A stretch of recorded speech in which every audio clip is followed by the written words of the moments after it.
you mentioned natural consequences. One so one thing that and maybe this is just like me asking another parent for advice, but it's hard for me to figure out a natural consequence sometimes. Like, let's say they want to eat a bunch of candy. Well, the natural consequence is like way down the line, and they're not going to connect cavities with eating the candy. Or sometimes it seems like with, timeouts or something, it's not perfectly connected with the behavior itself. So how do you figure out a good natural consequence? That's absolutely true. Absolutely, absolutely. It's so rare that we can actually allow for natural consequences. So it's not a complete parenting strategy the way many people suggest. And even if you say, oh, if you eat those candy bars, you're going to get sick, they won't even necessarily. Like, I'll take that. I'll take that risk. Exactly. So the answer to this, I learned this recently by studying dolphin training. So first, this comes from like dog training, horse training. It's now being applied to humans, and many parents get angry at like, how dare you treat my child like a dog? But it was first used on children with autism, and even those parents got angry about it. But I learned that the person who discovered this was a dolphin trainer. So I read her book about how she discovered it. So when you want to teach a dolphin to do flips in the air, so when you want to teach any animal a trick, you give them a reward, but you can't say, okay, spin in a circle and then I'll give you a reward, because they don't know what it is to spin in a circle. This is what 100 years ago, B.F. Skinner did this with pigeons. Every time the pigeon turned its head in that direction, he gave it a treat. And then it just gave it enough treats that the pigeon turned in a whole circle. And then he only gave it one treat for the whole circle. So I'm not saying you gotta use a lot of treats. I'm saying you break the behavior you want into small chunks, and then the reward is your attention. So what parents often do is the kid gets attention when they do something bad, but you ignore them when they do something good. So that it's okay. A lot of the time, if a child is playing calmly, you ignore them. But if you're trying to break a bad behavior, you choose an alternative behavior that you would like to train to substitute. Then you break it into small chunks and you reward the small chunks. You reward it hopefully with positive attention. But if it's an emergency, you may have to reward it with junk food, in a case of a true emergency. So an example would be, if a child is having, let's use that example of they want that junk food and you want to give them healthy food. So one example would be when they want that junk food, you're offering an alternative food that has some positive association in their mind. Now, the junk food has a positive association for two reasons. One is that our brain is naturally looking for fat and sugar because of the natural value. But the other is a learned positive association. Like maybe the junk food has a scarcity value. Like your kid doesn't want the toys that it has, it wants whatever thing it's not supposed to touch. Yeah. So something with scarcity value that you could give it when you're trying to teach a new behavior, and break it down into small enough chunks that they can understand. Cool. Yeah, and I'm also just realizing that I could probably learn more about being just sort of the strategies of behavior and parenting, and that it's a skill that I could improve. Which so many of these things we think, oh well, I'm either naturally a good parent or not, but there's a lot of element of trainable skill acquisition here as well.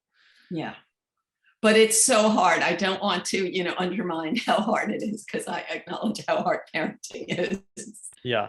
and they'll, like, no matter how good you are, you'll screw them up one way or another. So we had a friend staying with us, and he's not a parent, but he would say funny little things, like when our kids would fight, he would be like, "Oh, there's 10 years of therapy." Like, no matter what you do, there's going to be you're gonna have to process it out as an adult. Well, another huge element to this that's in all my books is mirror neurons. So your kids are going to basically mirror what they observe. And the brain is designed with mirror neurons to mirror when they see another individual get a reward or suffer a consequence. And this has been misinterpreted in the fashionable press as empathy. It's not the same as empathy, because if a monkey sees another monkey get a reward, then it's like, whoa, how can I get that? If it sees another monkey get a shock, it's like, whoa, how can I avoid that shock? So that's what your brain is designed to seek rewards and avoid pain. So when you see another monkey figure out how to get a reward, it actually activates the same neural pathways. So bottom line is, if you tell your child to eat kale, but you get excited about eating a Mars bar, and they see you getting excited about eating the Mars bar, they're going to learn that.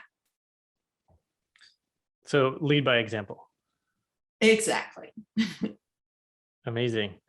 And they're going to learn more from your example than they're going to learn from your words. But again, constructing situations where they have an opportunity to learn the rewards of effort from having an opportunity where the situation is small enough that they can succeed and the reward is meaningful to them. And that is such a fun moment as a parent when you can, my son was he just figured out how to move himself on the swing after a lot of frustration of just like wiggling around on it. And then when he finally got a little movement, it was like, oh my gosh, I did something. So it's very gratifying to, shepherd them through that process. Yes, and it's so tempting to want to help them and rescue them from their frustration. That's the real thing. And low frustration tolerance, LFT, is something I learned a lot about from Albert Ellis a long time ago. And low frustration tolerance is, I'm just writing about this. So monkeys, they do not get to eat a nut unless they crack it open themselves. And it takes years of effort to learn how to crack open a monkey, and they deal with a lot of frustration until then. And nobody gives a monkey a nut. Nobody cracks your nuts open for you in the monkey world. Some monkeys never learn, and they go without protein, and they don't build strength, and they don't reproduce their genes. So that's natural consequences writ large. Wow, interesting. Yeah, and I would say adults have a lot of this. I see adults with this low frustration tolerance continuing on from their childhood. Yes, and then we want to give our children what we want. So if you see your child struggling to do something, so, one urge is to rescue them and do it for them. And then there are, of course, other parents stuck in the really unhealthy, old-fashioned view of even bad-mouthing the child for failing, which adds to their frustration, which is extremely unhealthy, of course. Yeah. And then we have people who are, that when you fail, they will remind you of that failure forever. So you don't want to try because you'll be humiliated for failing.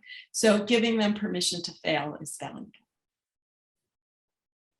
Great. Permission to fail. Okay. But not such extreme failure, like, if you're on the baseball team and you don't make any effort and then you fail and then you say, don't worry, you're better than those kids anyway. That's rationalizing low effort. So it's always hard to strike that in between balance.